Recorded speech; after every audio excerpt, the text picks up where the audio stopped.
Right, so in this one, we're going to be talking about how work rate. No, what are we talking about?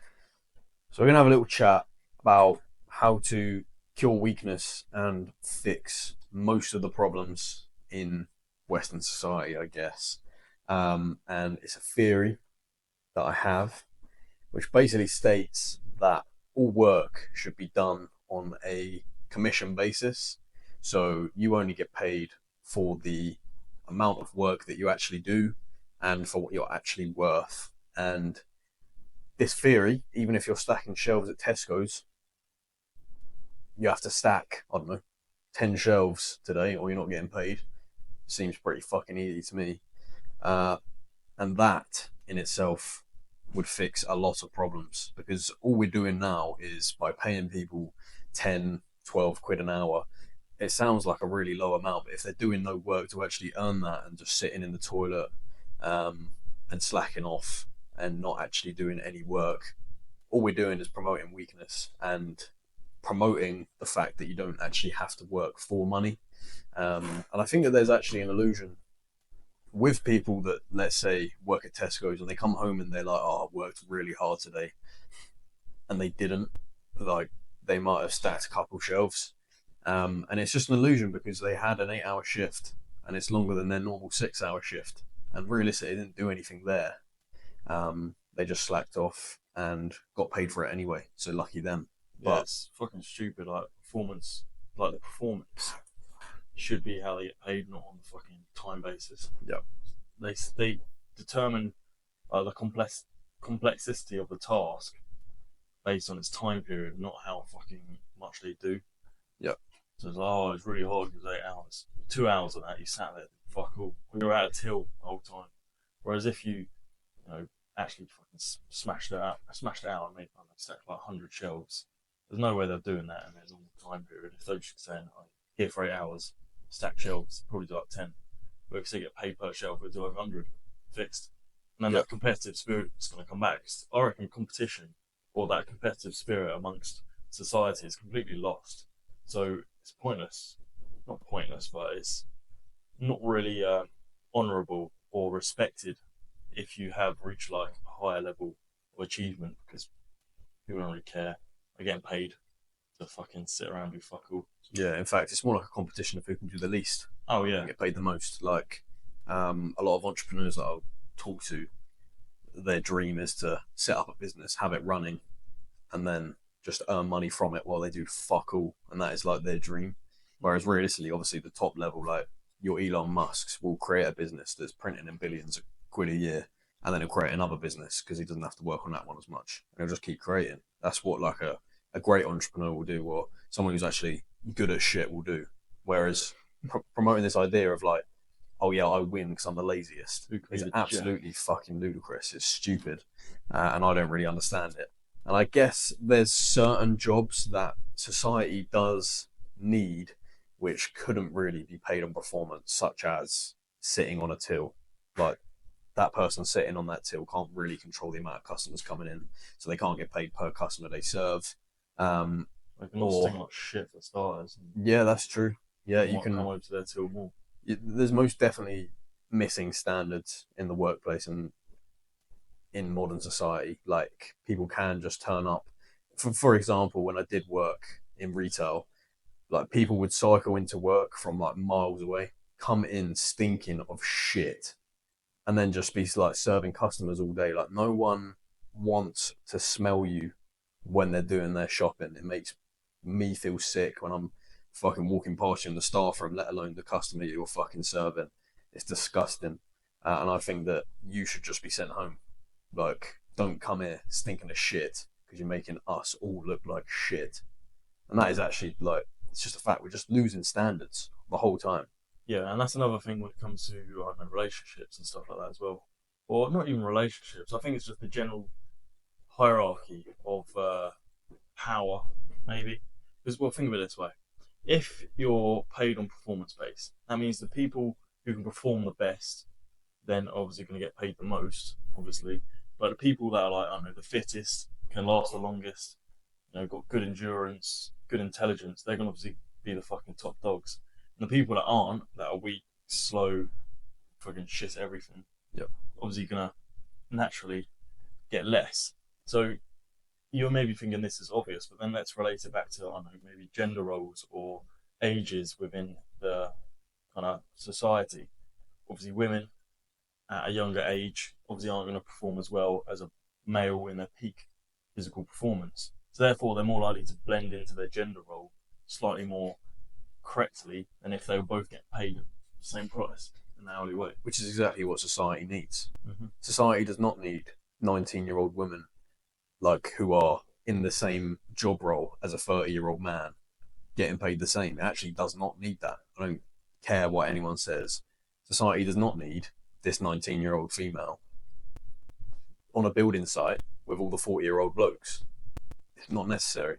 And in fact, it's only really Counterproductive. it's counterproductive, exactly, because there's a 19-year-old bloke out there who could be learning the trade, who's stronger, can do more hours of work, and is probably more willing to like that work. But because of stupid things like the Equality Act, which, by the way, this would solve that whole fucking problem in itself. The Equality Act should not exist. You should not be hired because you're black, or because you're Asian, or because you're a woman. And companies need to hire a certain amount of these people and make everything inclusive. That is not how a fucking workplace should be hiring, or have to hire, in fact, because no boss wants to do that, but they're being forced to do that. And it's creating this whole problem where you actually just have shit cunts who cannot do a job, who are purely there because they tick a box. And it's just creating a whole new fucking problem. Like, if I am more intelligent, I got higher grades at fucking university or whatever gay shit that I did to get this job in the first place, and then black man turns up, and because they have no black men and they need one, he gets hired. I do not see that as fair whatsoever. And, you know, people will, for some reason, call that racist. I call that fucking common sense. But, yeah, just me, I guess. Yeah, no, that's like a different type of equality. Like it's just fucking retarded that shit. But Yep. and when it's on performance basis, I think that's yeah. Let's resort back to that. When it's on performance basis, I think that's where it truly kind of lies down to who you are and who's best for the job, rather than just ticking boxes like you just said. Um, and most people nowadays they live by ticking boxes. They wake up, make their bed, they fucking go to work, buy food, eat food, sleep, tick all the boxes in a day, and that's it. That's how they fucking live. It's like, surely you got something else to do, like go around ticking the normal fucking boxes to survive. Surely. Yeah. Well, they also tick the Netflix box, Yeah, true. video game box. Netflix box. Yeah, those boxes have got to be ticked, apparently. The biggest box. Instead of, ticking the self-improvement box, going to the gym, or actually, trying to do more work while you're at home so you can get paid more on your performance basis job. Yeah, actually, no. That's another one. If it is performance basis, let's say it's like you're saying earlier, stacking shelves.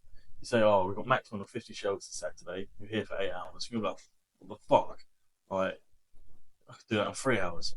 Yeah, But like, so you do it in 3 hours. Uncle John, mate, is like 92 years old and he's fucking one leg hopping around with shit in his pants. He's obviously only going to be able to get 10 shelves. And you're like, oh, that's right, John, you got tomorrow. But if I can do it in 3, why can't I go in 3? I don't even know why I'm complaining because I ain't got a fucking job. But like, you know what I mean? I'll be able to do it in 3, so I just go home in 3, get paid the same, done, bosh. That's exactly how it should be done. Yeah. In fact, when I worked as a delivery driver, you obviously have like a certain time period to do that round. I know. And I would literally do that whole round as quick as possible. Like, you have certain time slots and customers have certain time slots. If they're not ready to take the shopping, I don't give a fuck. I'm leaving. I get paid no matter what. So again, I don't care. That's a problem that company had, because you can just not care. You can not give a fuck. They're not going to fire you. They're just not. And I took advantage of that, which in fact I encourage, because until this problem does get fixed, you should take the piss out of any loopholes that you can find in the system, which I know is completely contradicting my point here, but you should genuinely take advantage of these systems. So anyway, what I used to do, finish my round as quick as possible. I'd finish it in like 4 or 5 hours on an 8 hour shift. I'd just go home because I really don't care. Any kind of breaks, I'd skip those, just keep delivering the stuff, finish my shift as quick as possible. By the way, while I'm educating myself, so you're driving about, you stick a podcast on about business because I was, starting business and getting into all that kind of side of things. Stick a business podcast on, you're learning for 4 hours, you're doing your fucking work that you're getting paid for anyway. I'd just go home. They didn't care, they didn't check. And yeah, I took full advantage of that system and in fact had a very good time while building up the business. But I would just like to Yeah. say that company that you referenced is fucking Waitrose. It's not like a little corner shop. Yeah. It's a Yeah, fucking no, I massive. wasn't mugging off like a family sized business. It was a big corporation, which is a whole separate point, which I'll probably do a separate video on. Um, but big corporations, you owe them nothing. Like, don't don't think like, oh, I need to work super hard today because um, they're paying my wage. They don't give a fuck. They'll get rid of you tomorrow if your job no longer matters. My Like, Amazon, they don't care. Yeah, they don't give a fuck. They'll just robots. strip you down, um, fucking take that job away from you the next day. They literally do not care. So take the piss out of them. Um, Genuinely do encourage that if you're trying to start a business, or don't do that and then go home and watch Netflix. That's not what I promote. But if you're trying to actually improve yourself, start a business, take the piss, do your job as quick as you can, and then fuck off as quick as you can, and take the piss with breaks, toilet breaks, anything. Like, I was going to the toilet every 20 minutes to fucking go on my phone and take sales calls. That is literally just a logical thing that I was doing to get myself out of that situation, which led me to get out of that situation. So glad I did it. The company, I think, eventually clocked on actually, like the Yeah. week before I was going to leave anyway, which I didn't tell them I was leaving. I just fucking left because it was funny. But I'd say, yeah, they clocked on because you were barely turning up. And then all of yeah, a sudden they called you saying, "God, where are you? It's your shift." And you're like, "Well, I'm in fucking Portugal." yeah, I was in Portugal. That was fun. On the beach. You got a phone call. "Oh, where are you? It's your shift." Yeah. Yeah, but performance-based pay, Yeah. um, genuinely, no matter what the job is, would absolutely get rid of so many problems nowadays. Well, People this are is too lazy. another thing as well with qualifications to be able to get promoted. Why do a lot of people require qualifications to become a manager, whereas naturally they have very good leadership skills and obviously perform at the highest level amongst their peers. So what do they need? Education, or let's say qualifications, sorry, to be able to promote in that workspace. That's another big problem. I reckon. So a lot of people are going to go, "Oh, I work really hard, let me get promoted," but then you're not getting promoted. You've got to go on a fucking leadership course, which the boss is probably too lazy to put you on, so you're not going to be able to get promoted. There's Yeah, another. I do think that's an illusion though. Like, people do go into education so they can get better jobs, but realistically, like for example, we obviously own a business. I don't. I'm not going to look at someone's CV and go, "Oh, you got an engineering degree? How cool!" Because that's got nothing to do with what I'm going to hire for anyway. And that would in no way put you in a better position in a business owner's eyes, a smart one anyway. Obviously, like if you're going for like some big London banker job, they for some reason give a fuck about that. But if that is your life path, then you're probably not watching this anyway. Let's be honest. Um, but yeah, no one cares about your uni degree. No one cares what you got in your fucking GCSEs at school. No one cares. So I think that like actual good entrepreneurial bosses will look for actual personality qualities rather than your educational standards.